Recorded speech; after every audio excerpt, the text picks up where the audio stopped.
Oh, the cookies. Scene 1A, take 1. I'm Alison Roman, and I am making a salted butter chocolate chunk shortbread cookie, also known to some of you as the cookies. You gave it that name, not me. So this is a recipe that originally appeared in my first cookbook, Dining In. The reason I think that it's achieved the success that it has is because it is familiar. It does have elements of a chocolate chip cookie and elements of a classic shortbread cookie. And when the two combined, you get the cookies. Anytime I'm baking anything, I like to have all of my ingredients measured first before I start mixing, because what can happen is you get to the bottom of the recipe and you realize that the egg that I call for doesn't actually go into the cookies, it goes on the outside, and the flaky salt that I call for goes on top, not in the dough. And I just feel like it's nice to see everything, read the recipe, know exactly what you're getting yourself into before proceeding. I've never baked anything, by the way, without getting flour absolutely everywhere and all over myself and my loved ones and my kitchen, and it's just, you know what, whatever, we'll vacuum. I do think that the most accurate way to measure things, especially flour, is with a scale. Every time I weigh a cup of flour, it weighs almost exactly 145 grams. Oh my God, 144 grams, baby, yes! I'm in a competition with myself and I won. Let's see if we can do it again. 148, little heavy. That's fine. I feel like as long as you are within like 4 or 5 grams on either side, it's not gonna make a huge difference. Moral of the story, use a scale if you can. Now comes our sugar, which sugar almost will always weigh the same. So a quarter cup for me is probably a quarter cup for you. The way that it settles in the cup, there's not as much discrepancy, so I wouldn't worry too much about that. A good thing to know is that this dough freezes really well. The recipe can easily be doubled. Have some for now and have some for later. So our basic ingredients are here and accounted for. We have salted butter, as the name would imply, our chocolate, and I really like having a lot of different textures of chocolate in this cookie, but you know, this is like about as big as I would go. I feel like making these cookies for us right now is kind of like a video game where like each level is a new hurdle or a situation. So this is butter, this is stage 1. Actually no, measuring. Shopping is stage 1 because you need to buy the right ingredients. Measuring is level 2, and now we're at level 3, mixing the dough. Starting with the butter. I like starting with cold butter because you beat it for an eternity. I want people to really go for it. This is not a suggestion. I'm not hinting at maybe combine the butter and sugar together. I want you to cream it. I want it to be fluffy. I want it to be light. I want it to almost look like frosting. And it's not because I'm trying to waste your time, it's because you're really relying on this air, which is also what gives it that, like, when you bite into it, it feels somehow light and fluffy, almost like a puff pastry. It should be very flaky.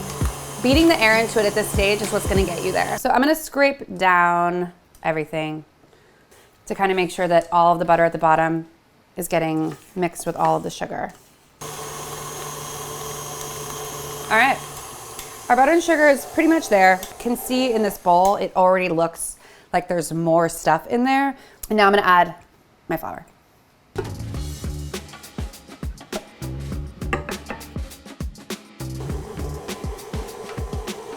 You basically wanna mix it until the dough comes together. Gonna give it a few turns. I want you to look at this dough. I always tell people that it should resemble Play-Doh. It shouldn't be dry, it shouldn't be crumbly. It should look, you know, like cookie dough. Malleable, you should be able to like make a log cabin with, I don't know, what do you do with Play-Doh? Anyone who's ever tried to wrap anything in plastic wrap, you know that it is nothing but heartbreak. And from here, we're gonna shape it into logs. And you kind of, you know, it doesn't have to be perfect. It just looks like a blob. So this is decidedly more square than round, but the round happens now. You just kind of roll it into a cute little log. Oh God. Where will they go? Don't look at me. Don't look in here. Oh my God. I should have thought about that before what a nightmare. Who lives here? That was embarrassing. Anyway, in they go. Thank you, good night. The cookies are taking a little nap in the fridge. They're gonna be there for at least 2 hours. Don't look in here, get out of there. Okay, it doesn't look better than the last time we went in. So I forget what level we're at in that crazy metaphor that I brought up earlier, but this is the second to last level. We're gonna roll it in egg wash. And like you're mixing paint or something, or beating an egg, which I'm sure is something that you do more often than mix paint. I like to put the sugar in like a baking dish or a rimmed baking sheet or something like that, just like you're breading a chicken cutlet or something. My analogies today are really something else. So really you're just kind of looking for a nice thin layer, which is why I like using a brush. Just kind of paint the outside, and then you can kind of just roll the cookies like this. When slicing these cookies, I go about a 1/2 inch thick.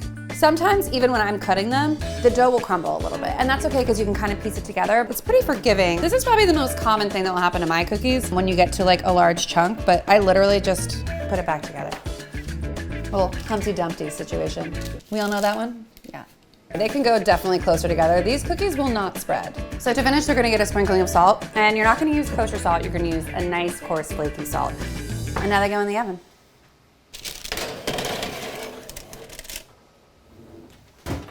It's been about 11, 12 minutes, and our cookies are ready to be taken out of the oven.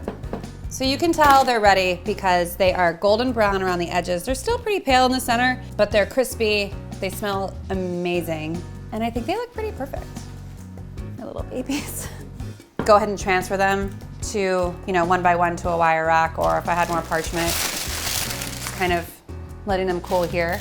These are the kind of cookies that are truly better at room temp. They're not like a chocolate chip cookie where you want to eat them warm.